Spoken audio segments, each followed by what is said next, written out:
எனது பெயர் பிஆர் ரங்கசுவாமிங்க. நான் கோவை தோட்டம் தேரம்பாளையம் கிராமத்தில் இருக்கிறேன். இது வந்து கோயம்புத்தூர்லேருந்து மேட்டுப்பாளையத்துலேருந்து 10 கிலோமீட்டர் தூரத்தில் இருக்குது. கோயம்புத்தூர்லேருந்து ஒரு 40 கிலோமீட்டர் தூரத்தில் இருக்கும்.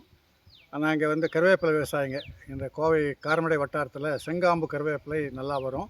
அதனால் செங்காம்பு கருவேப்பிலை வந்து ஒரு 3 ஏக்கரில் வச்சுருக்கேன்.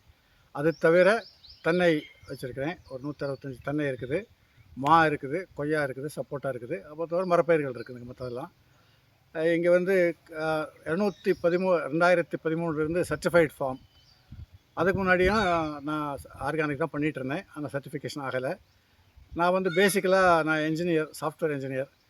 நான் வந்து தொழில் பண்ணிகிட்டு இருந்தேன். முதல்ல இருந்தே இயற்கையில் பண்ணிகிட்டு இருந்தேன். அறம் ஆர்கானிக்ன்ட்டு ஒரு அமைப்பு ஏற்படுத்தியிருக்கோம். அறம் ஆர்கானிக் ஃபார்மர்ஸ் ப்ரொடியூசர்ஸ் கம்பெனின்ட்டு ஒரு அமைப்பு ஏற்படுத்தியிருக்கிறோம். அதில் முதல்ல 50 பேர் சர்டிஃபைட் ஃபார்மர்ஸ் இருந்தாங்க. இப்போ அது குறைஞ்சி 40 ஆகிடுச்சு. அது ஏன்னா நிறைய கருவேப்பிலை விவசாயம் 5-6 பேர் இருந்தாங்க. எல்லோரும் கெமிக்கல் அடிக்காத இலைப்பிடி தவிர்க்க முடியாதுங்கிற காரணத்தில் தான் மாறிட்டாங்க. அது மாதிரி கொஞ்சம் பேர் நிறைய நியாயமான விலை கிடைக்கிறதுனால கெமிக்கல் அடித்தாலும் இதே விலை தான், இயற்கை விளைஞ்சாலும் இதே விலை தாங்கிறதுனால நிறைய பேர் சிலதில் ஏன் விலை சிரமப்படுவானேன்ட்டு மாறிட்டாங்க. ஆனால் இயற்கையில் விளைஞ்சா, இயற்கை தோட்டம் பண்ணினா நன்மை என்னென்னா நமக்கு பூச்சி தாக்குதல் குறைஞ்சாகும். ஆர்கானிக் கார்பன் சாயலில் இன்க்ரீஸ் ஆகிடுச்சுன்னா, 1க்கு மேலே வந்துடுச்சுன்னா என்னோடய அனுமானத்தில் நோய் விழாது.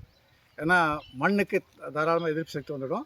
அதுக்கப்புறம் மரத்தில் இருந்து விழுகிறது, நிறைய மரங்கள் வேணும் இயற்கை தோட்டத்தில். மரத்தில் இருக்கிற விழுகிற செடி கொடி தலை கொடி எல்லாமே அப்படியே மக்கி போய் உரமாயிடும். மாடு கண்டிப்பாக வச்சுருக்கணும். நாங்கள் ஜீவாமிரதம் கலக்கிறதுக்கு ஆட்டோமேட் பண்ணி வச்சுருக்கிறோம். இந்த மாதிரி பஞ்சகாவியை கலக்கிறோம். நிறைய இன்புட்ஸும் பூச்சிக்கு வெரைட்டிகளும் பண்ணலாம்.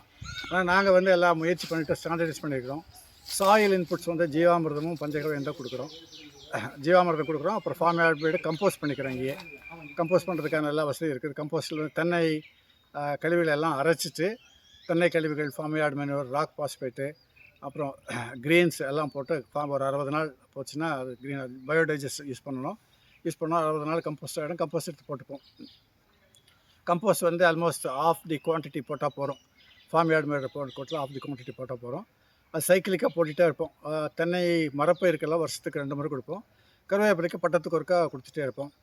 ஜீவாமிரதம் வந்து எங்களோட 2 வாட்டர் சோர்ஸ் இருக்குங்க. ஒன்று மேலே தொட்டி இருக்குது, இன்னொன்று கிணறு இருக்குது. 2க்குலேயும் வெஞ்சுரி இருக்குது. அதனால் தோட்டம் பூரா ட்ரிப் தான் பண்ணியிருக்கிறோம். இந்த ஆட்டோமேட் பண்ணுறத நிறைய ஜீவாமிரதம் போய் வெஞ்சுரி மூலமாக எல்லா காட்டுக்கும் சுற்றி ஒரு சைக்கிள் வர்றதுக்கு ஒரு 2 வீக்ஸ் 3 வீக்ஸ் ஆகிடும். 2 வீக்ஸுக்கு வந்துடும். அது நாங்கள் மாறிப்போம். கருவேப்பிலை அறுவடை சமயத்தில் இருந்தோன்னா ரெகுலராக விடுவோம். அதனால் மற்ற மரப்பயிர் கம்மியாக இருக்கும். கருவேப்பிலை இல்லைன்னா மரப்பயிருக்கு மரப்பயிர் வந்து எங்களுக்கு கருவேப்பிலை தான் பிரதான பயிர். கருவேப்பிலையில் நியாயமான கருவேப்பிலையில் இயற்கையில் கொண்டு வர்றது நிறைய சேலஞ்சஸ். ஏன்னா இது வேம்பு வெரைட்டி ஆனால் கூட இதில் வந்து 2 ஒரு நோய் விழுகும், இலைப்புள்ளி நோய். அது ஃபங்கல் டிசீஸ்பாங்க. இது மழை காலத்தில் நவம்பர், டிசம்பர், கார்த்திகை, மார்கழி, தை மாதத்தில் விழும். இந்த இலைப்புள்ளி தவிர்க்கிறதுக்கு ஆர்கானிக் கார்பன் இன்க்ரீஸ் ஆச்சுன்னா ஆட்டோமேட்டிக்காக தவிர்த்து போய்டும்னு என்னோடய அனுமானம். ஏன்னா அதான் நிறைய அனுபவப்பட்ட இயற்கை விவசாயிகள்லாம் சொல்கிறாங்க. குறிப்பாக அந்தோணிசாமிங்கிற புளியங்குடி தோட்டத்தில் அவரோட ஆர்கானிக் கார்பன் 3 இருக்கும். அவர் தோட்டத்தில் ஒரு மருந்து அடிக்கிறது கிடையாது. எந்த மருந்துக்கும் வேலையே இல்லை. ஏன்னா மருந்தே விழுகிறதில்லை. உற்பத்தியும் கரும்பு வந்து 60 டன் எடுத்தார்னா ஒரு 90 டன் எடுப்பார். உற்பத்தியும் பெருகும், நோய் விழாது. பூச்சி வந்து இயற்கையில் கட்டுப்படுத்துறது சுலபம். ஏன்னா பூச்சி வந்து நீங்கள் கொல்ல முடியாது, வெட்டத்தான் செய்ய முடியும். இயற்கை தோட்டத்தில் நன்மை செய்கிற பூச்சிகள் நிறைய வரும். அதை நன்மை செய்கிற பூச்சிகளே தீமை செய்கிற பூச்சிகளை பாதி தின்னுடும், பாதிக்கு பூச்சி வெரைட்டி அடிக்கலாம். எங்கள் தோட்டத்தில் ரெயின் வாட்டர் ஹார்வெஸ்டிங் மழைநீர் சேகரிப்பு பண்ணியிருக்கிறோம். 2 ஸ்ட்ரக்சர் இருக்குது. குடிக்கிறதுக்கு மழைநீர் சேகரிப்பு பண்ணியிருக்கிறோம்.